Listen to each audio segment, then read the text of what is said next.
Hello,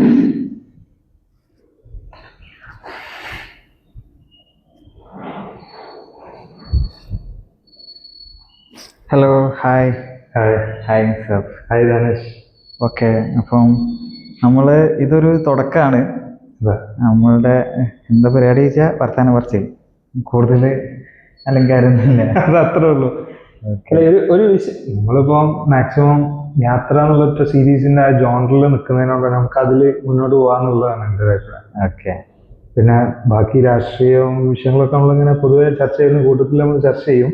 okay. എന്തൊക്കെ പറഞ്ഞാൽ ഇതൊരു അതാണ് ബിഗിനിങ് എന്നുള്ള ലെവലില് എന്തൊക്കെ പറഞ്ഞാൽ നമുക്ക് ഇങ്ങനെ തന്നെ നോക്കാം. ഓക്കെ. ഇതിൽ പ്രത്യേകിച്ച് ഔപചാരികതകളൊന്നുമില്ല. അതെ, അത് തീരെ ഇല്ലാത്ത രണ്ട് ആൾക്കാരാണ്.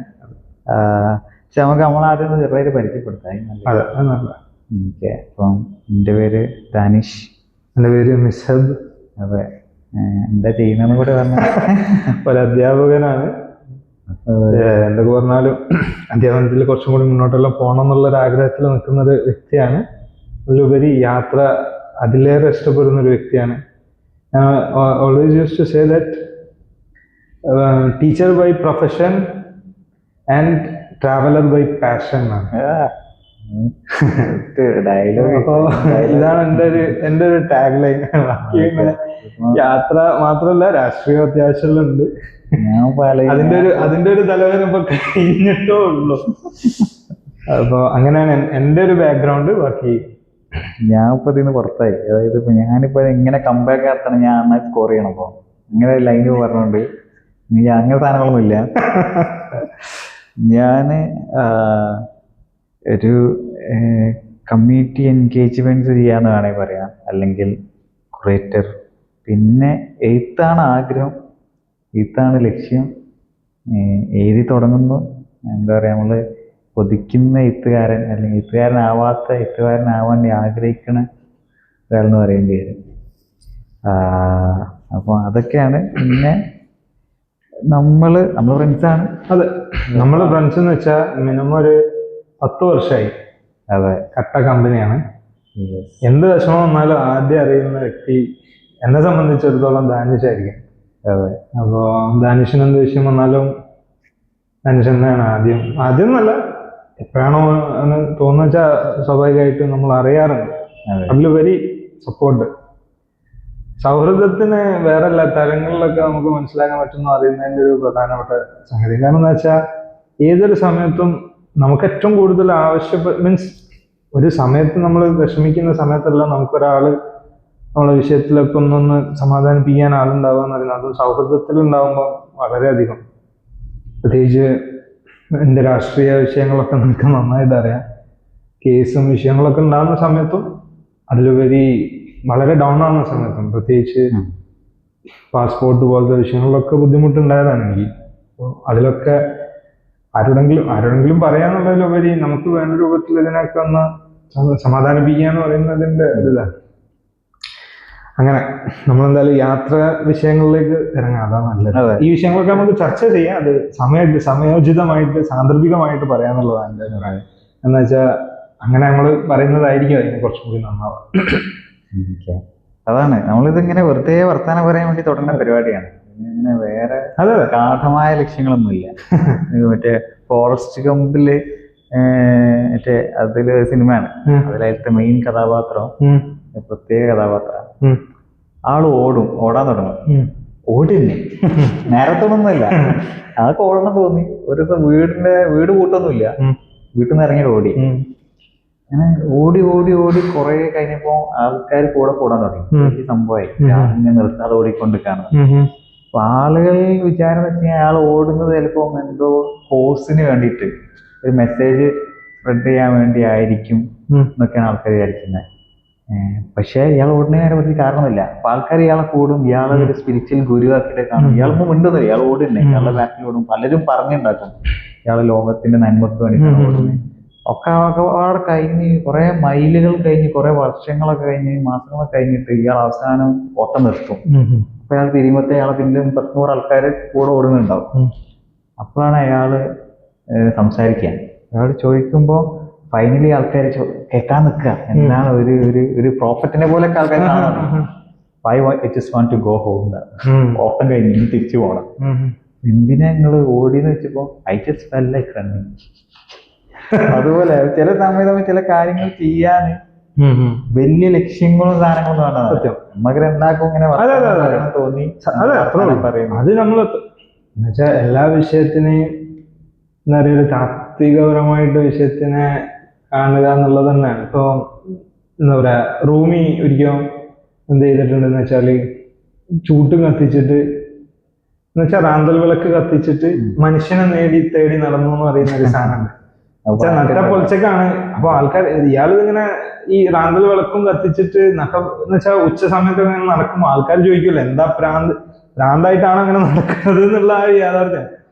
അപ്പൊ സത്യം പറഞ്ഞാൽ ഞാൻ എത്ര തേടി നടന്നിട്ട് എനിക്ക് എന്ത് ചെയ്യാൻ പറ്റിയിട്ടില്ല, മനുഷ്യനെ കാണാൻ പറ്റിയിട്ടില്ല എന്ന് പറയാം. അപ്പം ഒരു വിഷയത്തിന് നമ്മൾ എങ്ങനെ എടുക്കുന്നു എന്നുള്ളതിനനുസരിച്ചാണ്. അപ്പൊ ആ എന്നുവെച്ചാൽ അയാൾ അതിന്റെ കൂടെ ഒരു എന്താ പറയുക, ഒരു മെസ്സേജ് തരാനാണ് അത് ഉദ്ദേശിക്കുന്നത്. അതുപോലെ ഓരോ വിഷയത്തിനും എന്തുണ്ടാവും വെച്ചാൽ അതിൻ്റെതായിട്ടുള്ള ഓരോ മാനദണ്ഡങ്ങൾ ഉണ്ടാവും. അപ്പൊ ഇപ്പൊ പറഞ്ഞ ഒരു വിഷയത്തിലൂടെ നമുക്ക് കിട്ടുന്ന എന്താ വെച്ചാൽ ഒരു മെസ്സേജ്. എല്ലാത്തിനും ഒരു ഇത് കാണണമെന്നൊന്നുമില്ല, പക്ഷെ നമ്മൾ അതിൻ്റെതായിട്ടുള്ള രൂപത്തിൽ something will come out of എന്നുള്ളതാണ്.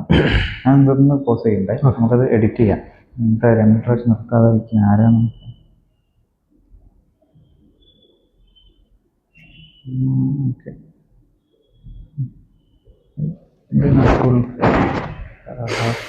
അപ്പം അതാണ്, അതൊരു പാട്ടുണ്ടല്ലോ, പട്ടാപ്പകൽ മനുഷ്യനെ തേടി. അതെ അതെ, അതിന്റെ ഒരു പാരഡി മാത്രം കണ്ടില്ല എന്നുള്ള ആ സ്വാതന്ത്ര്യം കുറച്ചും കൂടി ഒന്ന് ഡൈവേർട്ട് ആയിട്ട് സൂഫി പാട്ടാണ്. അതെ, സൂഫിസം ഒരു താത്വികപരമായിട്ടുള്ള ഒരു അവലോകനം തന്നെയാണ്. സാമൂഹിക ഘടനകളെയും സമൂഹത്തിന്റെ നിലനിൽപ്പും പല ആംഗിളിൽ കൂടെ തന്നെ ഒരു വലിയൊരു ചിന്താധാരയാണ് മനസ്സിലാക്കുന്നത്. കുറെ കൂടെ ഒരു ഇൻക്ലിനേഷൻ എനിക്ക് ഫീൽ ചെയ്യുന്ന പലപ്പോഴും സൂഫിസത്തിനോടാണ്. നമുക്ക് യാത്രനെ കുറിച്ച് കുറച്ചുകൂടി പറയാം. യാത്രനെ കുറിച്ച് നല്ല അഭിപ്രായം എന്താ? യാത്ര അതായത് അതൊരു തേടലാണല്ലോ. യാത്രയാണെങ്കിൽ പല ആംഗിളിലും പറയാനുള്ളതാണ്. ആണെങ്കിൽ ഭയങ്കര സ്പിരിച്വൽ ആക്കിയിട്ട് ഇതിനൊക്കെ വേറെ ലെവലില് വെച്ച് പറയാം. അല്ലെങ്കിൽ ബേസിക്കലി യാത്ര ചെയ്യാൻ വേണ്ടി തന്നെയാണെന്ന് പറയാം. നമുക്കൊരു മൂവ്മെന്റ് ആണ്. നമ്മള് ഒരു സ്ഥലത്ത് കെട്ടിക്കിടക്കുന്നതിന്ന് ഒരു ചലനം ഉണ്ടാവുമ്പോൾ നമ്മളെ എൻവിറോൺമെന്റ് മാറുമ്പോൾ എനിക്കൊന്ന് ഏറ്റവും കിട്ടുന്ന ഫ്രീഡം എന്ന് വെച്ച് കഴിഞ്ഞാല് നമ്മള് സ്ട്രേഞ്ചറായി മാറുന്നത്. സ്ട്രേഞ്ചേഴ്സിനെ കാണുന്നതിനേക്കാൾ കൂടുതൽ യാത്ര നമ്മളെ സ്ട്രേഞ്ചർ ആവാൻ അനുവദിക്കുന്നുള്ളൂ. നമ്മളെ ഫെമിലിയർ പ്ലേസസിൽ നമ്മൾ സ്ട്രേഞ്ചർ അല്ലല്ലോ. നമ്മൾ എപ്പോഴും മറ്റുള്ളവർക്ക് നമ്മൾ ആരെങ്കിലും ഒക്കെ ആണ്, നമ്മൾ എക്സ്പെക്റ്റഡ് ആണ് ഇത് റോൾ ചെയ്യാൻ. യാത്രയിൽ നമുക്ക് ഒറ്റ റോളേ ഉള്ളൂ, നമ്മൾ സ്ട്രേഞ്ചർ ആയിട്ട് ആക്ട് ചെയ്യാം. അപ്പോ അതില് ഇപ്പൊ പറഞ്ഞതാണ് എനിക്ക് ഓർമ്മ, ഷാഫി ഇമാമിനെ അറിയോ, കേട്ടിട്ടുണ്ടോ? അപ്പോൾ ഷാഫി ഇമാമ എന്നൊരു വ്യക്തി ഈ യാത്രനെ വിവരിക്കുന്ന ഒരു ആംഗിളാണ്. എന്നുവെച്ചാൽ കെട്ടിക്കിടക്കുന്ന ജലമാവരുത്, മറിച്ച് ഒഴുകി നടക്കുന്ന അരുവിയായി മാറണമെന്നാണ് ഈ ഒരു യാത്രക്കാരനെ ഉപമിച്ച് പറഞ്ഞതാണ്. എന്നുവെച്ചാൽ വളരെ യാഥാർത്ഥ്യമാണ്. മാത്രമല്ല, ഞാൻ ആദ്യം യാത്ര ചെയ്ത സമയത്തൊക്കെ എനിക്ക് ഭാഷ പോലും അറിയില്ല, പ്രത്യേകിച്ച് നോർത്തിലേക്കൊക്കെ പോകുന്ന സമയത്ത്. അപ്പോൾ ഞാൻ ഫസ്റ്റ് എത്തിപ്പെടുന്നത് ഭാഷ അറിയാതെ എത്തിപ്പെടുന്നത്, ഓക്കെ ഡൽഹിയും പോയി, പക്ഷെ പിന്നെയും ഡൽഹിയിൽ മലയാളികളെല്ലാം ഉണ്ടല്ലോ സഹായിക്കാൻ. അപ്പൊ നമുക്കൊരു ബുദ്ധിമുട്ടൊന്നും അവിടെ ഫീൽ ചെയ്യുന്നില്ല. മറിച്ച് ഫസ്റ്റ് ഞാൻ എന്താ പറയാ, ഷിംലയില് അതിന്റെ ബസ് സ്റ്റാൻഡിൽ ഇറങ്ങിയ സമയത്താണ് ഭാഷയും തമ്മിലുള്ള ബുദ്ധിമുട്ടിനെ പറ്റി ഞാൻ മനസ്സിലാക്കുന്നത്. ആൾക്കാർക്ക് ഒരു അക്ഷരം ഇംഗ്ലീഷ് അറിയില്ല, അല്ലെങ്കിൽ മലയാളം അറിയില്ല, ആകെ ഹിന്ദിയാണ് അറിയാം. അന്ന് എനിക്കാണെന്നുണ്ടെങ്കിൽ ഹിന്ദി കുറച്ചു പോലും അറിയില്ല. കൈകൾ സംസാരിച്ചു തുടങ്ങിയിട്ടുണ്ടാവല്ലോ. പിന്നെ ഈ ഗൂഗിളാണ് കേട്ടോ, ഗൂഗിൾ ഒരൊറ്റ ഒരു രക്ഷയാണ് അതിൽ. ട്രാൻസ്ലേറ്റർ എന്ന് മാത്രമല്ല, എന്താ പറയാ, എന്തൊക്കെ കാട്ടിയിട്ട് ഗൂഗിളിൽ ചോദിച്ചിട്ടൊക്കെ പറയാ, അത്ര തന്നെ. പക്ഷെ എന്നാലും ഉണ്ടല്ലോ ഒരു ബ്ലാങ്ക് ആയി പോകുന്ന ഒരു അവസ്ഥയാണ്, ഭാഷ അറിയില്ല. യാത്രയിൽ ഏറ്റവും പ്രധാനപ്പെട്ടത് നമ്മൾ പ്രതീക്ഷിക്കാത്ത സാഹചര്യങ്ങൾ നമ്മൾ എൻകൗണ്ടർ ചെയ്യുന്നുള്ള. അപ്പൊ നമ്മൾ എന്ത് ചെയ്യും, അതിനനുസരിച്ച് ഫിറ്റ് ആവാൻ തുടങ്ങും. ഒന്നുകിൽ അത് റിക്കവർ ചെയ്യാൻ തുടങ്ങും, ഏതെങ്കിലുമൊക്കെ ഭാഷ ഏത് രൂപത്തിലാണോ അഡ്ജസ്റ്റ് ചെയ്യാൻ പറ്റുന്ന ആ രൂപത്തിൽ. പക്ഷെ നമ്മൾ ഇടയ്ക്ക് അവിടെ നോക്കേണ്ടി വരും കേട്ടോ. കാരണം അമ്മ അതിനെയും ഗവനിക്കണല്ലോ. അപ്പോ അതായത് അങ്ങനെ എത്തിപ്പെട്ടപ്പോഴേ ഭാഷ അറിയാത്തൊരവസ്ഥയിലേക്ക് നാട്ടിലെത്തിയപ്പോൾ അത് എങ്ങനെയാണ് അവസാനം ഇപ്പം ഇമ്പാക്ട് ആയത് അവസാനം? അതാണ് നമ്മൾ കേൾക്കേണ്ടത്. സത്യം ഭാഷ അറിയാതെയാണ് എൻ്റെ തുടക്കം. ഞാൻ പ്ലസ് ടുവിലൊക്കെ പഠിക്കുന്ന സമയത്ത് സിദ്ദീഖ് സാറ്, ഇംഗ്ലീഷിന്റെ സിദ്ദീഖ് സാറല്ലേ, സാറ് അറിയായിരുന്നു യാത്ര ചെയ്യണം നോർത്തിലേക്ക്, പ്രത്യേകിച്ച് ഭാഷ അറിയുന്നൊക്കെ ഒരു സമയത്ത്. പ്രത്യേകിച്ച് ഞാൻ 2018 ഡൽഹിയിലേക്ക് പോകുന്നത്. എനിക്കത് പോയ സമയത്ത് തന്നെ അത്രയും ആഗ്രഹമായിരുന്നു ഈ മണാലിയൊക്കെ ഒന്ന് പോകാന്നുള്ളത്. കാരണം എന്താ വെച്ചാൽ ഞാൻ മണാലി ഒക്കെ പറഞ്ഞു കേട്ടിട്ടുള്ളൂ, പക്ഷെ ഇതെന്തോ ഒരു സംഭവമാണെന്നുള്ള ഒരു ധാരണയാണ് മനസ്സിൽ. മണാലി കാണാന്നൊക്കെ പറഞ്ഞു കഴിഞ്ഞാൽ അപ്പൊ മണാലിയിലേക്കാണ് ഞാൻ പോകുന്നത്. പക്ഷെ മണാലിയിലേക്ക് പോകുന്നതിന് മുന്നേ എന്റെ സുഹൃത്ത് എന്ത് ചെയ്തെന്ന് വെച്ചാൽ ഫസ്റ്റ് ടിക്കറ്റ് എടുത്ത് ഷിംലയിലേക്കാണ്. എന്നിട്ട് ഷിംല പോയിട്ട് പിന്നെ അവിടെ നിന്ന് എന്ത് ചെയ്യാം, മണാലിക്ക് പോകാന്നുള്ള. ഷിംലയിൽ നിന്ന് മണാലിയിലേക്ക് ബസ് ഉണ്ട്, ഏകദേശം എടുത്തെടുത്താണ് ഈ ഒരു ഇത്. പക്ഷെ കുറച്ച് ദൂരം ഉള്ളതാണ്. അപ്പോൾ ഫസ്റ്റ് എത്തി, ഇതൊക്കെ ഓൾറെഡി ഓൺലൈനിൽ ബുക്ക് ചെയ്തതാണ് കേട്ടോ. അവന് ഒരു ജസീം എന്ന് പറയും, എൻ്റെ ഒരു സുഹൃത്താണ് ഡൽഹിയിൽ. അപ്പൊ അവന് ബുക്ക് ചെയ്തതിനെ കൊണ്ട് ബുക്കിങ്ങിലൊന്നും ഒരു ബുദ്ധിമുട്ടില്ല. കാരണം എന്താ വെച്ചാൽ ഓൾറെഡി റെഡി ആണല്ലോ. മർജിയാസ് എന്നൊക്കെ പറഞ്ഞിട്ടുള്ള അടിപൊളി ഒരു ഹോട്ടലൊക്കെ ആണ് ബുക്ക് ചെയ്തത്. പിന്നെ ഒരു ആപ്പിളിന്റെ ഓർച്ചാഡൊക്കെ ഉള്ള ഒരു റിസോർട്ടിലാണ് അവന് ഒരു റൂം ബുക്ക് ചെയ്തത് മണാലിയിൽ. ഭയങ്കര രസമായിരുന്നു. എന്നുവെച്ചാൽ ഫോറിനേഴ്സ് മാത്രം വരുന്ന റിസോർട്ടൊക്കെ ആയിരുന്നു. പക്ഷെ ഇതിലാണ്. പക്ഷെ ഭാഷയെ സംബന്ധിച്ചിടത്തോളം എനിക്ക് ഒരക്ഷരം സംസാരിക്കാൻ പറ്റുന്നില്ല. എന്ന് വെച്ചാൽ ഭാഷ എനിക്ക് കൺവേ ചെയ്യാൻ പറ്റുന്നില്ല. എന്ത് ചെയ്യും, ഒരു വിധത്തിൽ അഡ്ജസ്റ്റ് ചെയ്യാന്നുള്ളത് തന്നെ. പിന്നെ മാക്സിമം അഡ്ജസ്റ്റ് എല്ലാം ചെയ്തു. പിന്നെ മറ്റൊന്നുണ്ടല്ലോ, അപ്പൊ അങ്ങനെ പിന്നെ ആലു പൊറോട്ടക്കൊക്കെ പിന്നെ ആലു പൊറോട്ട എന്ന് തന്നെ പറയുന്നതിനെ കൊണ്ട് ഓരോ ഷോപ്പ് പോവാ. എന്നാലും അവിടെയൊക്കെ ഡൽഹിയിൽ 20-30 റുപ്യ കിട്ടുന്ന ആലു പൊറോട്ട അവിടെ 70-80 റുപ്യ തുടക്കത്തിൽ. അന്നാണെന്നുണ്ടെങ്കിൽ ടൂറിസ്റ്റ് ഏരിയ ഈ ഷിംലയിൽ കേട്ടോ. ഷിംല കഴിഞ്ഞ് മണാലി, രണ്ടിടത്തിലും. അപ്പൊ എന്തൊക്കെ വന്നാലും ഞാൻ ഡൽഹിയിൽ പോയ സമയത്ത് ഫസ്റ്റ് ഞാനൊരു സുഹൃത്തിനുണ്ട്, ഒരു മുഷ്താഖ് എന്ന് പറയും.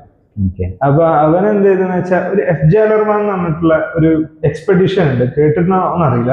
ഈ നോർത്തേൺ ലൈറ്റ്സ് ഒക്കെ ഉള്ള നോർവേ, സ്വീഡൻ സ്ഥലത്തൊക്കെ ഈ നായകളില്ലേ, ഈ ഒരു പ്രത്യേക ടൈപ്പ് നായകൾ നമ്മൾ വലിച്ചു കൊണ്ടുപോകുന്ന ഒരു സാധനമുണ്ട്. എന്ന് വെച്ചാൽ നമ്മൾ അതിൽ ബാക്കിൽ നിന്നാ മതി, എന്നിട്ട് അങ്ങനെ പോകും. അപ്പൊ ഇതൊരു എക്സ്പെഡീഷനാണ്. അപ്പൊ നിങ്ങൾക്ക് ഏറ്റവും ആ ഒരു ടൈപ്പ് സാധനമാണ്. പക്ഷെ അത് കുറച്ചും കൂടി അഡ്വഞ്ചറസ് ആണ്. കുറെ ടാസ്ക് ചെയ്യാനുണ്ട്, അങ്ങനെ കുറെ സാധനങ്ങളുണ്ട്. ഒരു നിയോഗ് ടൈൽസ് എന്നൊക്കെ പറഞ്ഞിട്ട് ചെങ്ങായിട്ടുണ്ടായിരുന്നു. ഇപ്പൊ ഓനെല്ലാം പോയിട്ടുണ്ട്. പിന്നെ അങ്ങനെ കുറെ ആൾക്കാർ എന്ന് വെച്ചാൽ കുറെ ബോട്ടെല്ലാം കിട്ടണം. പിന്നെ ഇന്ത്യയിൽ കുറെ പോപ്പുലേഷനിൽ കൊണ്ട് ഈ ബോട്ട് ഉണ്ടാക്കാൻ അറിയുന്നത് മാക്സിമം ഇന്ത്യന്റെ ആൾക്കാരുടെ അടുത്തേക്ക് ഈ ഒരു വിഷയം എത്തിച്ചാൽ മതി. എന്ത് ചെയ്തോളെന്ന് വെച്ചാൽ മാക്സിമം ബോട്ട് വേറെ രാജ്യങ്ങളിലൊക്കെ കിട്ടുന്ന ആൾക്കാരെ കാട്ടിയും നമ്മൾ ഇന്ത്യക്കാർക്ക് കിട്ടും. അപ്പൊ നിയോഗിന് ഒരിക്കലും ഇലക്ഷൻ അല്ല, ഒരിങ്ങനെ ഇതിടും. അപ്പൊ നമ്മൾ ഓൺലൈനിൽ പോയിട്ട് വോട്ട് ചെയ്യണം. അങ്ങനെ അവനെന്ത് ചെയ്ത് ഇത് കിട്ടി. അങ്ങനെ അവനെന്ത് ചെയ്ത് FJ അലർമാന്റെ ഒരു കമ്പനിയാണ്. എന്ന് വെച്ചാൽ ഈ ഇതില്ലേ നൈക്കി എന്നൊക്കെ പറഞ്ഞ മാതിരി ഒരു കമ്പനിയാണ് FJ അലർമാൻ. അതൊരു സ്വീഡനോ നോർവേന്റെ എങ്ങാനും കമ്പനിയാണ് അത്. എന്ന് വെച്ചാൽ ഈ തണുപ്പത്തൊക്കെ ഇടുന്ന സ്വെറ്റർ, കോട്ട്, അങ്ങനത്തെ സാധനങ്ങളൊക്കെയാണ് അവരെ മേജർ എന്ത് ഈ ഒരു പ്രൊഡക്റ്റ് എന്ന് പറയുന്നത്. അപ്പൊ ഈ സാധനത്തിന് ഇത് ചെയ്യാൻ വേണ്ടിയിട്ട് ഇവർ തുടങ്ങിയ ഒരു സംഗതിയാണ് ഈ സംഗതി എക്സ്പെഡിഷൻ. ഇതൊരു മാർക്കറ്റിംഗ് ടെക്നിക്ക് കൂടിയാണ്. ഒരാൾക്കേ കിട്ടുള്ളൂ, അപ്പൊ ഒരാൾക്ക് ഫ്രീ ആയിട്ട് കിട്ടുകയും ചെയ്യും. അപ്പൊ ഇതിൽ ഇവർ പോയി. അപ്പൊ ഇതിനെ കുറിച്ചിട്ട് എനിക്ക് എന്താ പറയാ, ഈ രാജ്ഘട്ടില്ലേ നമ്മളെ ഈ ഗാന്ധിജി മരിച്ചിട്ട് സമാധി ചെയ്തിട്ടുള്ള ഒരു സ്ഥലമാണ്. അതിന്റെ അടുത്താണ് എന്റെ ഹോസ്റ്റല്. അപ്പൊ അതിന്റെ അടുത്ത് ഒരു നടന്നു പോകുന്ന ഒരു ശാന്തിവൻ എന്നൊക്കെ പറഞ്ഞിട്ട് ഒരു സ്ഥലമുണ്ട്. അവിടെ ഇരുന്നിട്ട് ഇവൻ എന്ത് ചെയ്യാന്ന് വെച്ചാൽ ഈ സാധനം എനിക്ക് എക്സ്പ്ലെയിൻ ചെയ്യാം. ഇത് കേട്ടിട്ട് ഞാൻ എന്താവാന്ന് വെച്ച് കഴിഞ്ഞാല് യാത്ര എന്ന് പറയുന്ന സംഗതിന്റെ വേറൊരു തലം എനിക്ക് പഠിപ്പിച്ചു തരാം. അത്രയും കാലം യാത്ര എന്നേ ഉള്ളൂ എനിക്ക്. പക്ഷെ ഈ യാത്ര എന്ന് പറയുന്ന സംഗതിക്ക് കുറച്ചും കൂടി ഒരു വൈഡർ ആയിട്ടുള്ളൊരു ജോൺറ ഉണ്ട് എന്നുള്ള സംഗതി എനിക്ക് ഇവനാണ് പഠിപ്പിച്ചത്. അത് കേട്ടതിന് ശേഷം സത്യം പറഞ്ഞാൽ എനിക്ക് എന്റെ മനസ്സിൽ വേറെ തന്നെ ഒരു കാഴ്ചപ്പാടാണ് ഇതിനെ കുറിച്ചിട്ട് വരുന്നത്. അവിടെ നിന്ന് ഞാൻ തുടങ്ങിയ യാത്രയാണ്. അത്രയും കാലം ഞാൻ യാത്ര ചെയ്തതൊന്നും ആസ്വദിച്ചിട്ടായിരുന്നില്ല. എന്നുവെച്ച് യാത്രയുടെ ആവശ്യത്തിന് വേണ്ടിയിട്ട് ഇപ്പൊ ഡൽഹി പോകണം, പോവാം. കൊച്ചി പോകണം, പോവാം. തിരുവനന്തപുരത്ത് പോവാം. അതൊക്കെ ഒരു ആവശ്യങ്ങൾക്ക് വേണ്ടി പോയതാണ്. മറിച്ച് ഇതൊരു സെപ്പറേറ്റ് ഹോബിയാണെന്ന് ഞാൻ മനസ്സിലാക്കുന്നത് അവനാ പറഞ്ഞതെന്നാണ്. അത് വളരെ പിന്നെ അതിന്റെ തുടർച്ചയായിട്ടാണ് ഞാൻ ഷിംല പോകുന്നതും മണാലി പോകുന്നതും ഭാഷനെ പറ്റിയിട്ട് ഇതാവുന്നതും കോൺഷ്യസ് ആവുന്നതും. ഞാൻ പഠിക്കാൻ തുടങ്ങുന്നുണ്ട് ഭാഷയെല്ലാം. ഇപ്പൊ ഞാൻ ഏബിൾ ആണ് ഹിന്ദിയിലെല്ലാം, പക്ഷെ ആ ഒരു സമയത്ത്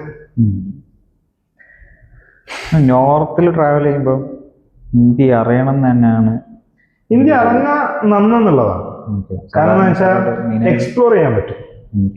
ഇപ്പൊ നമ്മളില്ലേ ഹിന്ദി അറിയാത്തതിനെ കൊണ്ട് യാത്ര ചെയ്യാൻ പറ്റൂല എന്നല്ല, മറിച്ച് കുറച്ചും കൂടി നമുക്ക് നമ്മളേതായിട്ടുള്ള ആൾക്കാരാണെന്നുള്ളൊരു തോന്നലുണ്ടാവും.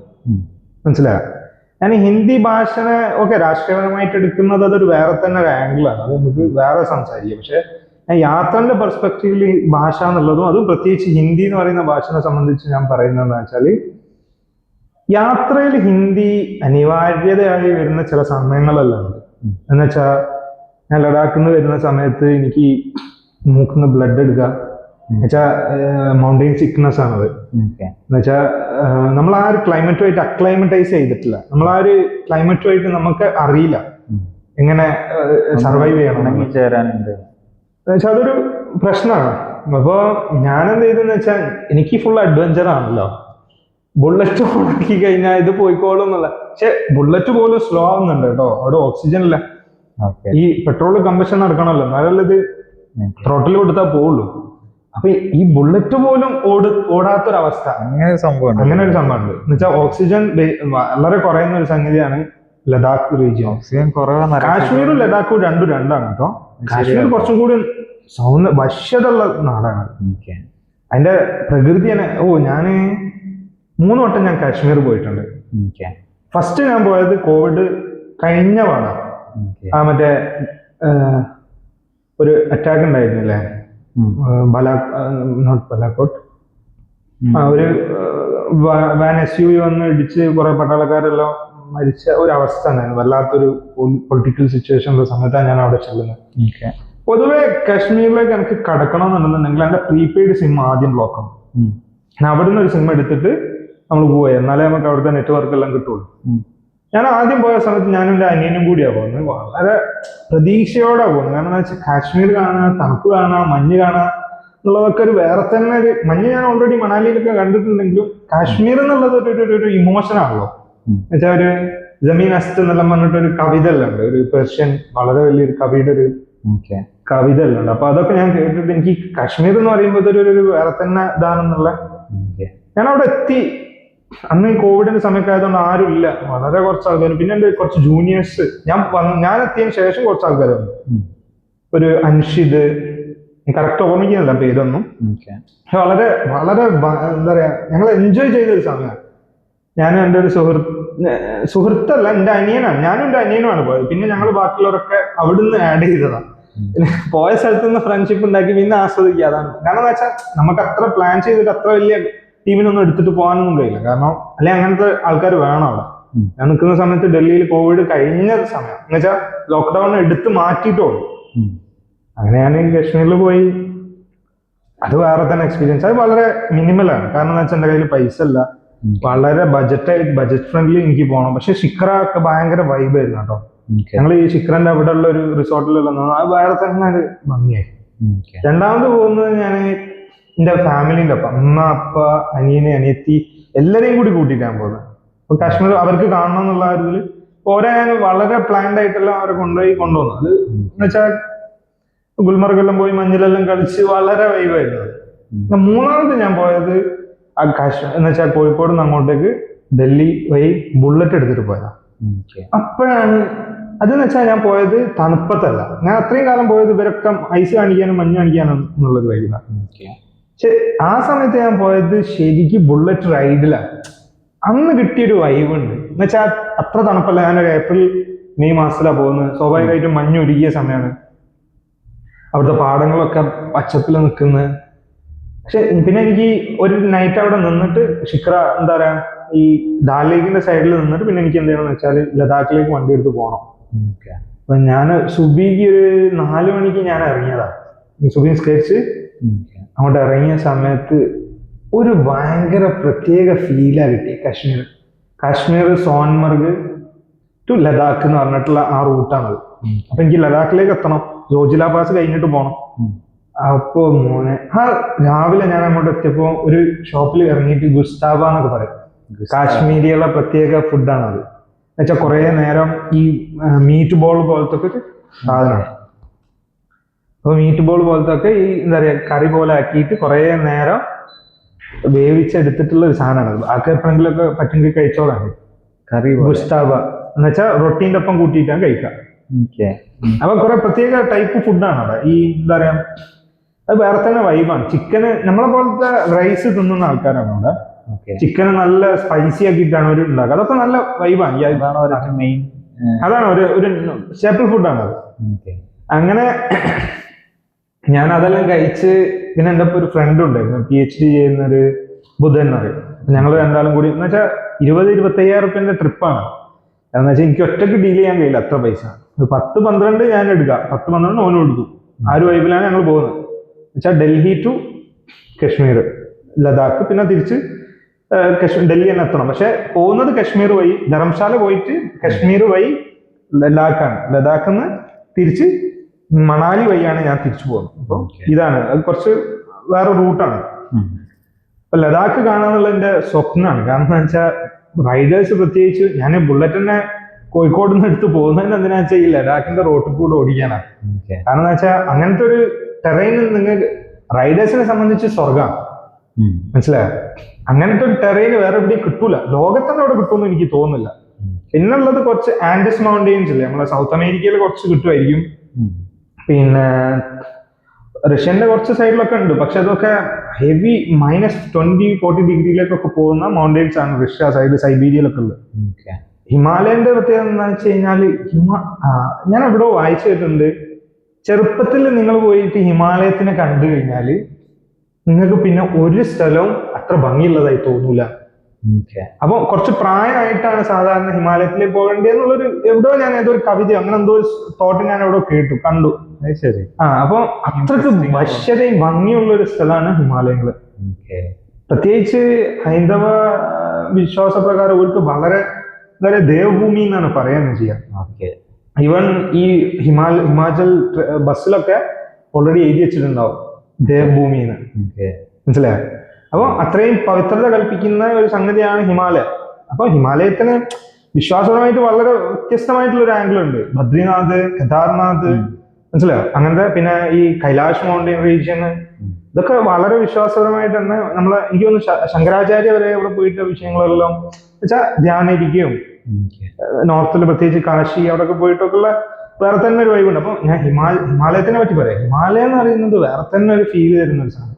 അതും പ്രത്യേകിച്ച് കാശ്മീർ, സോൻമർഗ് ടു ലഡാക്ക് റീജിയൻ, അത് വേറെ തന്നെ. സോജില പാസ് കൂടെ ഒക്കെ പോകുമ്പോൾ നമുക്ക് കിട്ടുന്ന ഒരു ഫീൽ ഉണ്ടല്ലോ. സോജില പാസ് എന്നൊക്കെ പറയുന്നത് one of the highest motorable road എന്ന് തന്നെ പറയാം. ലോകത്ത് തന്നെ അത്ര ഹയസ്റ്റ് ഇതായിട്ടുള്ള വേറെ സ്ഥലങ്ങളൊന്നും എന്ന് വെച്ചാൽ മോട്ടറബിൾ റോഡ്സ് വളരെ റയർ ആയിരിക്കും. ഈ മൗണ്ടെയിൻ വാക്സ് തന്നെയാണല്ലോ ലോകത്തിന്റെ ഏറ്റവും ഹെവി ഹൈറ്റ് ഉള്ളത്. പിന്നെന്ന് വെച്ചാൽ ഇതിങ്ങനെ സ്ട്രെച്ച് ആയി കിടക്കുവാണല്ലോ. പ്രത്യേകിച്ച് ഇതൊക്കെ പോയി കഴിഞ്ഞപ്പോ ഞാനൊരു സ്ഥലത്ത് എത്തിയിട്ടുണ്ടായിരുന്നു. എനിക്ക് തോന്നുന്നു ബേസിക്കലി എന്താ പറയാ നമ്മളെ എവറസ്റ്റ് ബേസ് ക്യാമ്പിന്റെ ഏകദേശം അതേ റേഞ്ചിൽ അതിന്റെ ഹൈറ്റ് വരുന്ന ഒരു സ്ഥലം. ഞാൻ അത്ര തന്നെ വരുന്നല്ല, നിയർലി. അതുകൊണ്ടാണ് എനിക്ക് ഈ മൂക്കുന്നെല്ലാം ബ്ലഡ് എടുക്കുന്നത്. പക്ഷെ അക്ലൈമറ്റൈസേഷൻ ഒരു പ്രധാനപ്പെട്ട കാരണമാണ്. ഇത് നമ്മൾ അത്രയും വെൽ പ്ലാൻഡ് അല്ലാന്നുണ്ടെന്നുണ്ടെങ്കിൽ സ്വാഭാവികമായിട്ട് നമുക്ക് അതിനെ തിരിച്ചടിക്കുക ആവശ്യം. അപ്പൊ യാത്ര എന്ന് പറയുന്നത്, പിന്നെ യാത്ര എന്ന് പറയുന്നത് ഒരിക്കലും കംഫർട്ട് ആണെന്ന് നമ്മൾ വിചാരിക്കാനേ പാടില്ല. യാത്ര എപ്പോഴും എന്താവണമെന്നറിയോ, കുറച്ച് കാഠിന്യം നിറഞ്ഞതൊക്കെയാണ്. AC ടു AC ഇങ്ങനത്തെ സാധനങ്ങളൊന്നും നമ്മൾ വല്ലാതെ ഓർമ്മിക്കൂല. ഞാൻ എത്രയോ AC-ലും ഫ്ലൈറ്റിലെല്ലാം യാത്ര ചെയ്താണല്ലോ. പക്ഷെ അതൊന്നും അല്ല നമ്മളെ ഓർമ്മകളിൽ കിടക്കാം. കുറച്ചൊന്ന് ഞാൻ പറയുന്നതുകൊണ്ട് വിചാരിക്കുന്ന ഫുള്ള് പെയിൻഫുൾ ആക്കണമെന്നല്ല. പക്ഷെ യാത്ര ചെയ്യുന്ന സമയത്ത് അത് ആ റേഞ്ചിൽ നമ്മൾ അതിനെ റോ ലെവൽ എക്സ്പീരിയൻസ് ചെയ്യുന്നതാണല്ലോ. പിന്നെ എന്നെ കുറെ ആൾക്കാർ സംരക്ഷിച്ചിട്ടുണ്ട്. മൂക്കുന്ന ബ്ലഡ് എടുത്തപ്പോ മലയാളി റൈഡേഴ്സും ബുധന്റെ കോ റൈഡറും ഒക്കെ എന്നെ സംരക്ഷിക്കുകയെല്ലാം ചെയ്തിട്ടുണ്ട്. ഞാന് പാങ്ങോങ് ലേക്ക് എന്ന് പറഞ്ഞിട്ടൊരു ലേക്ക് ഉണ്ട്. പിന്നെ ഉംലിംഗ്ല എന്ന് പറഞ്ഞിട്ടുള്ള വൺ ഓഫ് എന്ന് വെച്ചാൽ ലോകത്തിലെ ഹയസ്റ്റ് മോട്ടറബിൾ പാസ് എന്ന് പറയുന്നത് ഉംലിംഗ്ല പാസ് ആണ്. അതിപ്പം മാറിയിട്ടുണ്ടെന്ന് ഞാൻ കണ്ടു. വേറെ ഒരു പാസും കൂടിയും ഇന്ത്യൻ ആർമി ഉണ്ടാക്കിയിട്ടുണ്ട് അവിടെ. അപ്പം ഈ ഉംലിംഗ്ല പാസിലേക്ക് പോകാൻ ഹാൻഡ്ലെ കഴിഞ്ഞിട്ട് പോകണം. ഹാൻഡ്ലെ എന്ന് പറയുന്ന ഒരു പോയിന്റ് ഉണ്ട്. അപ്പൊ വളരെ ദുർഘടം പിടിച്ച എന്നുവെച്ചാൽ ലഡാക്കിലെത്തി കഴിഞ്ഞാൽ എന്റെ മൊബൈൽ ഫോൺ വർക്ക് ചെയ്യില്ല, മനസ്സിലായോ? പിന്നെ ഫുൾ ഒരു അറ്റമില്ലാതെ നമ്മളത് എങ്ങോട്ടാ പോണത് എന്നുള്ളതിനെ കുറിച്ചിട്ട് നമുക്ക് തന്നെ അറിയില്ല. പക്ഷെ ആ റോഡിൽ ഇങ്ങനെ പോകും, മനസ്സിലായോ? അത്രയും അഡ്വഞ്ചറാണ് സംഗതി എന്നൊക്കെ പറയുന്നത്. വളരെ എന്നുവെച്ചാൽ ജീവിതത്തിൽ one time experience is must definitely. ഏതൊരു റൈഡേഴ്സും പ്രത്യേകിച്ച് റോയൽ എൻഫീൽഡിലൊക്കെ ഉള്ള ആൾക്കാരെ സംബന്ധിച്ചിടത്തോളം എനിക്ക് പറയാനുള്ളതെന്ന് വെച്ചാൽ ഈ ഒരു സാധനം പ്ലാൻ ചെയ്തോളൂ എന്നുള്ളതാണ്. ഇപ്പൊ ഒരു ലക്ഷമൊക്കെ വേണ്ടി വരും കോഴിക്കോട് ടു എന്താ പറയാ ഡൽഹി ടു ലഡാക്ക് എല്ലാം പോവാൻ. തിരിച്ച് കോഴിക്കോട്ടേക്ക് തിരിച്ചു. ഞാൻ കോഴിക്കോട് ആ ഒരു ബോത്ത് വേ ആ പറയുന്നത്. മിനിമം 1 lakh വേണ്ടി വരും എന്നുവെച്ചാൽ ഫുഡ് ഒരു പേഴ്സൺ ഒരാൾക്ക് കേട്ടോ. പക്ഷെ അന്ന് എനിക്ക് ഒരു വർക്കും ഉണ്ടായിരുന്നു, ഒരു US കമ്പനിയിൽ ഞാൻ പഠിപ്പിക്കുന്നത്. അതിനെ കൊണ്ട് എനിക്ക് ഓൺലൈനായിട്ട് പഠിപ്പിക്കുകയും ചെയ്യാം. നൈറ്റ് ടൈമിൽ ഞാൻ ലാപ്ടോപ്പ് ഓൺ ആക്കിയിടും, രാവിലെ ഇതിൽ യാത്ര ചെയ്യും. അതാണ് ട്രാവലിങ്ങിന് കൺവീനിയന്റ് ആയിട്ടുള്ള ഈ വർക്ക് ഫ്രം ഹോം. അത് എനിക്ക് എന്നുവെച്ചാൽ വർക്ക് ഫ്രം ഒരു ഫവാസ് പറഞ്ഞിട്ടുള്ള എൻ്റെ ഒരു റൂംമേറ്റ് ഉണ്ട്, അവനാണ് എനിക്കത് പറഞ്ഞു തന്നെ. ഒരു ടീച്ചിങ് ജോബ് ഉണ്ട്, നീ വേണേ അപേക്ഷിച്ചോ എന്നിട്ട് പറഞ്ഞു. അങ്ങനെ ഞാൻ അപേക്ഷിച്ചു, എനിക്ക് കിട്ടി. ഞങ്ങൾ 2 ആളുണ്ടായിരുന്നു. അപ്പൊ ഒരു കൺവീനിയൻസ് ടേണിംഗ് പോയിന്റ് വന്നത് ആ പൈസ ഉള്ളതിനെ കൊണ്ട് ഞാൻ എന്റെ ബുള്ളറ്റിൽ ഇത്ര നല്ലൊരു, ഞാൻ 1 രൂപ പോലും പാരന്റ്സിന്റെ അടുത്തൊന്നും വാങ്ങിയിട്ടില്ല. വാപ്പന്റെ അടുത്ത് എന്നുവെച്ചാൽ വാപ്പ തരൂല്ല, അത് വേറെ കാര്യം. അല്ല അങ്ങനല്ല, ഇപ്പൊ അങ്ങനത്തെ തോടിയത്തിനൊന്നും എന്നുവെച്ചാൽ അനാവശ്യ ഇപ്പന്റെ വിഷയത്തിൽ ഇതൊക്കെ ഒരു അനാവശ്യതയാണ്. എന്നുവെച്ചാൽ ആവശ്യകതയുടെ ഭാഗമല്ല അതൊന്നും. അത് മനസ്സിലായെങ്കിൽ ഏത് ഫാമിലിയിലുള്ള ഒരു കാര്യം. പിന്നെ ഇമ്മയാണ് കേട്ടോ ആവശ്യകത ആയിട്ട് മാറണില്ലല്ലോ. എന്റെ അമ്മയാണ് പിന്നെയും സപ്പോർട്ട് ചെയ്തത്. അനിയൻ പിന്നെ ഓന് വരണോന്ന് അത്രക്ക് ആഗ്രഹമുണ്ട്, പക്ഷെ എനിക്ക് അവനെ കൊണ്ടുപോകാനുള്ള ഒരു സാമ്പത്തിക സ്ഥിതി അന്നില്ലായിരുന്നു. പക്ഷെ എപ്പോഴെങ്കിലും ഒക്കെ ഞാൻ കൊണ്ടുപോകും. ഇനി എന്റെ സ്വപ്നത്തിലുള്ളത് ഒരു റൈഡ് എന്ന് പറയുന്നത് ഈ നമ്മളെ ചെഗ്വേര റൈഡ് ചെയ്ത ചിലി ടു എന്താ പറയാ ആ സൈഡിൽ കൂടെ പോയൊരു അടിപൊളി റൈഡ് ഉണ്ട്. അതാണ് മോട്ടോർ സൈക്കിൾ ഡയറീസ് എന്ന് പറയുന്ന സിനിമ. അപ്പൊ പറ്റുന്നുണ്ടെങ്കിൽ അത് സ്പാനിഷ് മൂവിയാണ്, അടിപൊളി മൂവിയാണ്. നമ്മളെ വിപ്ലവകാരി ചെഗ്വേര നടത്തിയിട്ടുള്ള അതിസാഹസികമായിട്ടുള്ള അതിലുപരി രാഷ്ട്രീയപരമായിട്ടുള്ള ഒരു യാത്രയാണ് മോട്ടോർ സൈക്കിൾ ഡയറീസ്. അതാണ് എന്റെ പ്രചോദനത്തിൽ ഒരു സിനിമ. ഈ ബുള്ളറ്റ് റൈഡിന്റെ ഒരു പ്രധാന പ്രചോദനം എന്ന് പറയുന്ന സിനിമയാണ് മോട്ടോർ സൈക്കിൾ ഡയറീസ്. പിന്നെ രണ്ടാമത്തെ ഒരു സിനിമ പറയുന്നത് നീലാകാശം പച്ചക്കടൽ ചുവന്ന ഭൂമി. ഈ 2 സിനിമ ബ്ലെൻഡായി കഴിഞ്ഞാൽ ഉണ്ടാകുന്നതാണ് എന്റെ യാത്ര. ഈ സിനിമ എത്രത്തോളം എന്നെ ഈ യാത്രക്ക് ഇൻഫ്ലുവൻസ് ചെയ്തിട്ടുണ്ടെന്ന് പറഞ്ഞു കഴിഞ്ഞാൽ അതിഭീകരമായിട്ടാണ്. അതിൽ തന്നെ ഈ സ്പാനിഷ് മൂവി ഏത് മോട്ടോർ സൈക്കിൾ ഡയറീസ് എന്ന് അറിയുന്ന ഈ മൂവി, ഇതാണ് പ്രധാനമായിട്ടും എന്നെ പ്രചോദനം തന്നിട്ടുള്ള ഒരു പടം. എന്നുവെച്ചാൽ ചെഗ്വേരക്ക് ഇങ്ങനെ പോകാന്നുണ്ടെന്നുണ്ടെങ്കിൽ അതും നോട്ടന്റെ ഒരു 500cc അടിപൊളി ബുള്ളറ്റ് ടൈപ്പ് ബൈക്ക് ഉണ്ട്. അത് സൗത്ത് അമേരിക്കയിൽ അന്ന് ഭയങ്കര പ്രചാരത്തിലുള്ളായിരുന്നു. അപ്പൊ ഓൻ്റെ ഒരു ഫ്രണ്ടും ഉണ്ട്. അത് വളരെ അടിപൊളിയായിട്ടാണ് ആ സിനിമയിൽ ഡെപിക്ട് ചെയ്തത്. അത് മോട്ടോർ സൈക്കിൾ ഡയറീസ് എന്ന് പറയുന്നത് ഒരു ഇതാണ്, മെമ്മോയറാണ്. അത് ചെഗ്വേര എഴുതിയിട്ടുള്ള. അത് നമുക്ക് സംസാരിക്കാം. അതിന് ഡീറ്റെയിൽഡ് ആയിട്ട് സംസാരിക്കാനുള്ള ഒരു സിനിമയാണത് മോട്ടോർ സൈക്കിൾ ഡയറീസ്. നമുക്ക് വേണമെന്നുണ്ടെങ്കിൽ ഈ 2 സിനിമ ഒന്ന് കമ്പയറും ചെയ്യാം. ഒന്ന് മോട്ടോർ സൈക്കിൾ ഡയറീസും നീലാകാശം പച്ചക്കടൽ ചുവന്ന ഭൂമി. ഈ നീലാകാശം പച്ചക്കടൽ ചുവന്ന ഭൂമിയിലും രാഷ്ട്രീയമുണ്ട്. വളരെ നല്ലൊരു രാഷ്ട്രീയത്തിന് മുന്നോട്ട് വെക്കുന്ന ഒരു സിനിമയാണത്. അത് പ്രേമായിരിക്കോട്ടെ, അതിലുപരി മറ്റേ ഒരു എന്താ പറയാ സാധനങ്ങൾ ഒരു ലെഫ്റ്റ് ലീനിയന്റ് ആയിട്ടുള്ള പല സംഗതികളിലെ ഇങ്ങനെ ഡ്രോപ്പ് ഔട്ട് ചെയ്യുന്ന ഒരു സാധനമാണ്. അതേപോലെ തന്നെയാണ് ഇതും ചെഗ്വേരയുടെ ഈ മോട്ടോർ സൈക്കിൾ ഡയറീസും. അടിപൊളിയാണത്. എന്ന് വെച്ചാൽ ക്ലാസിക് ആണ് സത്യം പറഞ്ഞാൽ. ഈ റൈഡേഴ്സിന്റെ ഇടയിൽ ആ ഒരു സിനിമ കാണണം എന്നുള്ള, പ്രത്യേകിച്ച് ഒരു പൊളിറ്റിക്കൽ അഫിലിയേഷനും കൂടി ഉള്ള ഒരു ആൾക്കാരെ കാണുന്നുണ്ടെന്നുണ്ടെങ്കിൽ ഡെഫിനറ്റ്ലി മസ്റ്റ് വാച്ച് ആണ്. അത് ലെഫ്റ്റ് ലീനിയന്റ് ആയിരിക്കും, പക്ഷെ ലെഫ്റ്റ് എന്നൊന്നുമില്ലല്ലോ. ഒരു എന്താ പറയാ ഒരു പുറത്തെ ആൾക്കാരിലേക്ക് എങ്ങനെ ആവശ്യത്തിന് എത്തിക്കുന്നുള്ളതിന്റെ ഒരു. ഇത്രയും പറഞ്ഞപ്പോഴാണ് ഞാൻ ആലോചിക്കുന്നത് നമ്മളെ ചാനലിന് ദ റാൻഡം ടോക്ക് പേര് അംഗീകരിച്ചിരിക്കാം. റാൻഡമാണല്ലോ, റാൻഡമായില്ല എന്തും പറയാന്നുള്ള. നമുക്ക് അങ്ങനെ ഔപചാരികതകൾ ഇല്ല എന്നുള്ളതാണ്. ഒരു സ്റ്റിൽ ഷോട്ടിൽ സ്റ്റില്ലാക്കി ക്യാമറ വെച്ചിട്ട് അതൊക്കെ സ്ട്രെച്ചിലുള്ള സംസാരം ഇത്രേ ഉള്ളൂ. നമ്മള് ഒരു സംഗതി എന്നുവെച്ചാൽ ഞാൻ പലതവണയായിട്ട് 10 കൊല്ലത്തിന്റെ ഇടയിൽ നടത്തിയിട്ടുള്ള പല ട്രാവൽസിനെയും ഒറ്റൊരു ഇതിൽ ബ്ലെൻഡ് ചെയ്തിട്ട് പറഞ്ഞത്. ഇതൊരു സീക്വൻഷ്യൽ ആയിട്ടൊന്നും അല്ല ഞാൻ പറഞ്ഞത്. വെച്ചാൽ ഞാൻ തുടക്കത്തിൽ പോയത് ഞാൻ പറഞ്ഞിട്ടുണ്ട്. പിന്നെ നമ്മളെ സംസാരത്തിന് പ്രത്യേകിച്ച് പ്ലാൻ ഒന്നും ഇല്ലല്ലോ. അതാണ് പേര് പോലും നമ്മള് ഇപ്പൊ റാൻഡം ടോക്സ്. അതെ. പിന്നെ അതേപോലെ രാഷ്ട്രീയം.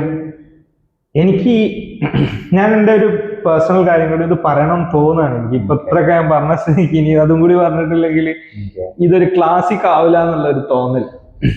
അപ്പൊ ഇതൊരു പ്രത്യേകം എന്താ വെച്ചാൽ, ഞാൻ ഡൽഹിയിൽ പോയ സമയത്ത് ഞാൻ വളരെ വളരെ എന്താ പറയാ, ഞാൻ പ്ലസ് ടുവിലൊക്കെ നല്ലോണം ഔട്ട് സ്പോക്കൺ ആണെന്നുണ്ടെങ്കിലും എന്റെ ലോകവിവരത്തിനെ കുറിച്ചിട്ട് എനിക്ക് വളരെ സംശയമുള്ള ഒരു സംഗതിയാണ്. അത് കഴിഞ്ഞ് ഞാൻ പ്ലസ് ടു കഴിഞ്ഞ് ഞാൻ ഡിഗ്രിക്ക് അവിടെ എത്തിയ സമയത്ത് ഞാൻ ഫസ്റ്റ് എൻകൗണ്ടർ ചെയ്യുന്ന ഒരു മലയാളി ഫ്രണ്ട് ഉണ്ട് എൻ്റെ, അനീസ് എന്ന് പറയും. എൻ്റെ വളരെ ചങ്കാണ്. ഞാനിപ്പോ ജർമ്മനിയിലാണ്. ജർമ്മനിയിൽ PGയോ നോട്ടിംഗ്ഹാം യൂണിവേഴ്സിറ്റിയോ ഗോട്ടിംഗൺ യൂണിവേഴ്സിറ്റിയിൽ മാസ്റ്റേഴ്സ് എന്തോ ചെയ്യാം. വളരെ ചങ്ക് എന്ന് പറഞ്ഞു കഴിഞ്ഞാല് ഓൻ എന്നെ എത്രയോ പഠിപ്പിച്ച സംഗതികളുണ്ട്. എന്ന് വെച്ചാൽ രാഷ്ട്രീയപരമായിട്ടൊക്കെ ഉള്ള ഇമ്മച്യൂർ ആയിട്ടുള്ള സംഗതിയൊക്കെ ഞാൻ പറയുന്ന സമയത്ത് അവൻ എന്നെ വളരെ പഠിപ്പിച്ച ഒരു ദാനിഷ്. പിന്നെ വേറൊരു സുഹൃത്തൂടെ ഉണ്ടായിരുന്നു, ഐശ്വര്യ എന്നെല്ലാം പറയും. അപ്പൊ ഞങ്ങള് 3 പേരാണ് ആകെ മലയാളികളായിട്ട് എന്റെ ക്ലാസ്സിലുണ്ടായിരുന്നു. ഞങ്ങള് വളരെ കമ്പനി ആയിരുന്നു. ഞങ്ങള് കേരള ഹൗസ് ഒക്കെ അറിയോ, അവിടെയാണ് ഞങ്ങൾ പോയിട്ട് ഭക്ഷണം എല്ലാം അവളെ അമ്മ അവിടുത്തെ വർക്ക് ചെയ്യുന്ന എന്താ പ്രൈവറ്റ് സെക്രട്ടറി അങ്ങനെ എന്തോ ആണ്, ഏതോ ഒരു അവിടുത്തെ പ്രധാനപ്പെട്ട ആൾക്കാർ. അപ്പം ഡൽഹിയിൽ പൊതുവെ ഫുൾ എലീറ്റ് ആയിട്ടുള്ള ആൾക്കാരെയാണ് കാണാൻ പറ്റുക. IPS മക്കള്, ജനറൽമാരെ മക്കള്, അങ്ങനത്തെ കുറെ ആൾക്കാർ. നമ്മളൊക്കെ വളരെ റയറായിട്ട്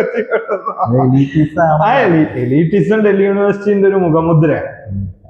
അപ്പൊ നമ്മളൊക്കെ എത്തിപ്പെടുന്നത് എങ്ങനെ എത്തിപ്പെട്ടത്, അവിടെ എത്തിപ്പെട്ടതിന്റെ അവസ്ഥ. അപ്പൊ ഈ എത്തിപ്പെടുന്നതിലൊരു വഞ്ചനയുടെ കഥ ഉണ്ട്. പിന്നെ ഞാൻ പറയുന്നില്ല, അത് ചെയ്ത ആൾക്ക് പറയാം. എന്റെ ഒരു ഉത്തമ സുഹൃത്താണ്, എനിക്ക് പറയാം. ഇനിയിപ്പോ ആ ഒരു വിഷയത്തിൽ ഞാൻ സംസാരിച്ചിട്ട് പിന്നെ അവർക്കൊരു അറിയാവുന്നല്ലോ. അങ്ങനെ ഞാൻ ജാമ്യയിലേക്കൊക്കെ ചെല്ലണം എന്ന് വിചാരിച്ചേ. അത് അപേക്ഷിച്ച സമയത്ത് അവരെന്നോട് പറഞ്ഞില്ല. ഓക്കെ, പിന്നെ ഡൽഹി യൂണിവേഴ്സിറ്റി അപേക്ഷിച്ചപ്പോ ഞാനും പറഞ്ഞില്ല. അങ്ങനെയാണ് അതിന്റെ ഒരു യാഥാർത്ഥ്യം. അല്ല അത് പോട്ടെ, അതൊക്കെ കഴിഞ്ഞ കഥ. അതൊക്കെ ഇപ്പൊ പറഞ്ഞപ്പോഴാണ് ചിന്തിച്ചു പോയത്. കിട്ടി അങ്ങനെ പേഴ്സണൽ എൻജിൻസിന് പോയി അതൊക്കെ മറന്നുപോയി എന്നുള്ളതാണ് സത്യം. എനിക്കതൊന്നും ഒരു കൺസേൺ അല്ലാതെ അങ്ങനെ ഡൽഹി എത്തി. എനിക്ക് അറിയാത്ത പല സംഗതി ഞാൻ ഡൽഹിയിൽ നിന്ന് പഠിച്ചു. ഞാൻ അത്ര വലിയ ഗുഡ് സ്പോക്കൺ ഒന്നല്ല ഇംഗ്ലീഷൊന്നും എനിക്ക് അത്ര അറിയുന്ന ഒരു വ്യക്തി ഒന്നുമല്ല. മനസ്സിലായോ? എനിക്ക് സംസാരിക്കാൻ പോലും അറിയില്ല എന്ന് ഞാൻ അംഗീകരിക്കുക. അത് ഡൽഹിയിൽ എത്തിയതിനു ശേഷം എൻ്റെ ഒരു സുഹൃത്തുണ്ട്, അവധേഷ് കുമാർ എന്ന് പറയും. അവനുമായിട്ട് ഞാൻ സംസാരിച്ചുണ്ടാക്കിയ. പിന്നെ പ്രസംഗിക്കാനൊക്കെ എന്നെ പ്രോത്സാഹിപ്പിച്ച ഒരു സാറാണ് റഹ്മാൻ സാറ്. അപ്പൊ അങ്ങനെയൊക്കെ ഞാൻ ഭാഷ റെഡിയാക്കിയതാണ്. വായിച്ചിട്ട് എനിക്ക് എഴുതാൻ പോലും ആവില്ലായിരുന്നു ഇംഗ്ലീഷിൽ ഇതെല്ലാം. സന്ദർഭത്തിന്റെ അടിസ്ഥാനത്തിൽ ഇതിങ്ങനെ എന്താ പറയാ കൺസിസ്റ്റൻസി മെയ്ഡ് എന്താ പറയാ സംഗതി ഇതാക്കി എന്നെല്ലാം പറഞ്ഞ കോലത്തിലാണ് ഞാൻ ആ വിഷയത്തിലൊക്കെ നന്നാവുന്നത്. അപ്പൊ ഡൽഹിന്റെ ജീവിതത്തിൽ വളരെയധികം കോൺട്രിബ്യൂഷൻ ചെയ്തതാണ്, പ്രത്യേകിച്ച് അണ്ടർ ഗ്രാജുവേറ്റ് സമയത്താണ്. എനിക്ക് അത്യാവശ്യം മാർക്കും കിട്ടിയിട്ടുണ്ട് ഗ്രാജുവേഷനിൽ. അതിനും ഒരു നല്ലൊരു ബാക്ക് സ്റ്റോറി ഉണ്ട്. ഒരു നല്ല അടിപൊളി ഒരു തേപ്പിന്റെ അതിലേക്ക് ഇപ്പൊ കിടക്കണ്ട, അത് അവിടെ ആ ഒരു സാധനം അത് ഉണ്ടെന്ന് വിചാരിച്ചു. അതെ, അത് നമുക്ക് ഏകദേശം ഇവിടെ ഇതിനൊരു ഇത് കൊടുക്കാം അല്ലെ, ഒരു എൻഡ് കൊടുക്കാന്നുള്ള നല്ലത്. അപ്പൊ ഇനി നമ്മള് ഓക്കെ, ഇതാണ് ഇപ്പൊ നമ്മള് ഉദ്ദേശിക്കുന്ന സാധനം.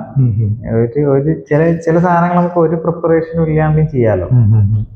അല്ല, യാത്രന്റെ വിഷയത്തിലൊക്കെ എനിക്ക് എന്നുവെച്ചാൽ ഞാൻ ചെയ്തതിന്റെ അത്രക്ക് അതൊരു ബുക്കാക്കാൻ വരെ എഴുതി വെച്ചിട്ടുണ്ട്. പക്ഷെ വേണ്ട രൂപത്തിൽ ആൾക്കാരൊന്നും എന്ത് ചെയ്യുന്നില്ല, കംപ്ലീറ്റ് ചെയ്യാൻ സമ്മതിക്കുന്നില്ല എന്നുള്ളതാണ് യാഥാർത്ഥ്യം. മനസ്സിലായോ? പറ്റട്ടെ. അല്ലാതെ പിന്നെ കോൺട്രവേഴ്ഷ്യൽ ആയിട്ടുള്ള ടോപ്പിക് എന്നെ സംബന്ധിച്ചിടത്തോളം എനിക്കൊന്നും കോൺട്രവേഴ്ഷ്യൽ അല്ല. പക്ഷെ ഞാൻ എന്തൊക്കെ ചെയ്തിട്ടുള്ളതാണല്ലോ ഞാൻ യാത്രത്തിൽ ചെയ്ത. അപ്പൊ വേറുള്ളവർക്ക് ചിലതൊക്കെ കോൺട്രവേഴ്ഷ്യൽ ആയി തോന്നുന്നുണ്ടാവും. അപ്പം എന്ത് ചെയ്യാം, അതൊക്കെ മാറ്റിയിട്ട് നല്ല രൂപത്തിൽ ബ്ലെൻഡ് ചെയ്തിട്ട് നമുക്ക് എവിടെയെങ്കിലും പബ്ലിഷ് ചെയ്യാം. അതെ, യാത്രയെ സംബന്ധിച്ചതാണ്. പക്ഷെ ഇത് യാത്ര എന്നൊന്നുമില്ല, ഇതൊരു റാൻഡം ആയിട്ടുള്ള ടോക്കാണ്. നമ്മള് ഫ്രണ്ട്ഷിപ്പ് കുറച്ചും കൂടി ഒന്ന് എന്താ പറയാ സ്ട്രോങ് ആക്കി അതിലുപരി ഒരു വെഞ്ചർ എന്നൊക്കെയുള്ള ആൾക്കാരെ അതിനെ മുന്നോട്ട് കൊണ്ടുപോകാൻ വിചാരിക്കുകയാണ്. ഒരു പോഡ്കാസ്റ്റ് എന്നൊക്കെയുള്ള ആൾക്ക് അടിപൊളി പോഡ്കാസ്റ്റ് എന്ന് വെച്ചാൽ വിഷയങ്ങളൊക്കെ അത് നമുക്ക് പ്രോപ്പർ ആയിട്ട് പറഞ്ഞാലോ. പറഞ്ഞോ, നീ പറഞ്ഞോ. എന്നുവെച്ചാ ഒരു കമ്മ്യൂണിറ്റി എൻഗേജ്മെന്റ് ഒരു സാധനം, അതിലുപരി എന്താ പറയാ ആൾക്കാരിലേക്ക് എത്തിപ്പെടാൻ പറ്റുന്ന സകല വിഷയങ്ങളെ കുറിച്ചും എന്താ പറയാ ചർച്ച ചെയ്യുന്ന ഒരു പ്ലാറ്റ്ഫോം. അതില് മാക്സിമം പൊളിറ്റിക്കലി കറക്റ്റ് ആയിട്ട് തന്നെ വിഷയത്തിനെ അപ്രോച്ച് ചെയ്യാനും പിന്നെ എന്താ പറയാ എല്ലാ യാത്രകളെ പോലുള്ള എക്സ്പീരിയൻസും ചില എക്സ്പീരിയൻസും നമുക്ക് ഫിൽട്ടർ ചെയ്യാൻ പറ്റില്ല. കാരണം എന്താ വെച്ചാൽ യാത്രയാണല്ലോ. കുറെ പൊളിറ്റിക്കൽ കറക്റ്റ്നെസ് നോക്കി പോയതുകൊണ്ടും അല്ല വാല്യൂ ബേസ്ഡ് ആയാൽ മതി. അതെ അതെ. അപ്പൊ ഇതൊരു നല്ല അടിപൊളി പോഡ്കാസ്റ്റ് ആയിട്ട് നമ്മൾ മുന്നോട്ട് കൊണ്ടുപോകണം തന്നെ വിചാരിക്കുന്നത്. പോഡ്കാസ്റ്റ് എന്ന് പറയാറില്ല, ഇത് പോഡ്കാസ്റ്റ് പറയാനൊന്നും അറിയില്ല. നമ്മള് ഫ്രണ്ട്സ് എന്തൊക്കെ എന്താ പറയാ ചില ആൾക്കാരുടെ ഇടയിൽ നമ്മൾ വല്ലാതെ കംഫർട്ട് ആവുന്ന സമയങ്ങളെല്ലാം ഉണ്ടാവും. ഇവന്റെ അടുത്ത് എനിക്ക് എന്തും പറയാന്നുള്ളത്. അപ്പൊ ഇവന് നമ്മൾ എന്ത് ചെയ്താന്ന് വെച്ച് കഴിഞ്ഞാൽ ജഡ്ജ് ചെയ്യേ അങ്ങനത്തെ ഒരു സംഗതി ഒന്നും ഇവിടെ വരുന്നില്ല. അപ്പൊ എനിക്ക് പറയാനുള്ളതൊക്കെ വളരെ ഓപ്പൺ ആയിട്ട് പറയാനും പറ്റും, ഇവന് പറയാനുള്ളതൊക്കെ ഇവനും ഓപ്പൺ ആയിട്ട് തന്നെ പറയുകയും ചെയ്യും. അപ്പൊ നമ്മളിതൊരു വീഡിയോ ആക്കിയിട്ട് എന്നുവെച്ചാ അങ്ങനെ പ്രതീക്ഷിക്കുന്നൊന്നുമില്ല, അങ്ങനെ ലക്ഷക്കണക്കിന് ആൾക്കാർ ഫോളോ ചെയ്യുന്നു ഇത് കേൾക്കുന്നു എന്നുള്ളതൊന്നും നമ്മളെ സംബന്ധിച്ചൊരു കൺസേൺ അല്ല. നമ്മളൊരു സമയത്തിലൊരു രസത്തില് വിഷയങ്ങളൊക്കെ എൻഗേജ് ചെയ്യാന്നുള്ളതും വെറുതെ ഇങ്ങനെ സംസാരിക്കുക എന്നുള്ളത് തന്നെ. അതില് പലതും വരും, പല കാര്യങ്ങളും. പിന്നെ അതേപോലെ തന്നെ നമ്മൾ ട്രാവൽ ഒക്കെ ചെയ്യാൻ പറ്റുകയാണെന്നുണ്ടെങ്കിൽ മാക്സിമം നമുക്ക് ഒരുമിച്ച് ട്രാവൽ ചെയ്യാം. അതിന്റെ ഒക്കെ വ്ളോഗോ വീഡിയോ ഒക്കെ ഇതൊക്കെ ചെയ്യാം. പിന്നെ അതിനെ കുറിച്ചും സംസാരിക്കുക എന്നുള്ള ഞാൻ കുറച്ചും കൂടി ഒന്ന് നോർമലൈസ് ചെയ്യാം വിഷയങ്ങൾ, അങ്ങനെ ഇമ്പ്രൂവ് ആയി വരും. അതെ, നമ്മൾ തുടക്കമാണല്ലോ, നമ്മൾ എങ്ങനെ ചെയ്യണമെന്നോ ചെയ്തിട്ടുള്ള ഒരു പരിചയമൊന്നും ഈ വിഷയത്തിലില്ല. പിന്നെ വളരെ സ്ട്രക്ചേർഡ് ആയിട്ടൊന്നും ചെയ്യണമെന്ന് നമ്മൾ ഉദ്ദേശിക്കുന്നില്ല. വളരെ ഓപ്പൺ ആയിട്ട് എന്താണ് what ever comes in mind. നമുക്ക് ഇത് നമ്മൾ ഒരുപാട് നീട്ടി കളിക്കണ്ട, അത് എഡിറ്റ് ചെയ്യാൻ നല്ല ബുദ്ധിമുട്ടാവും. എന്നാ നമുക്ക് ജസ്റ്റ് ഒരു പ്രോപ്പർ എൻഡ് പറഞ്ഞിട്ട് ഒരു കൺഫ്യൂസിങ് സാധനം ഇല്ലാത്ത രീതിയിൽ പറഞ്ഞിട്ട് അതൊക്കെ തീർക്കാം. ജസ്റ്റ് ഒരു അപ്പീലിംഗ് ആയിട്ട് വെറുതെ അങ്ങോട്ട് ക്യാമറയൊക്കെ നോക്കിക്കാം. അങ്ങനെ നമ്മള്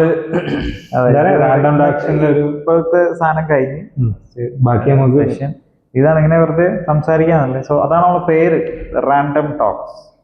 അത് അങ്ങനെ കുറെ റാൻഡം ടോക്സ് ഇങ്ങനെ കണ്ടിന്യൂ ചെയ്യാൻ. So thank you. Going to wind up. Bye. Kalash.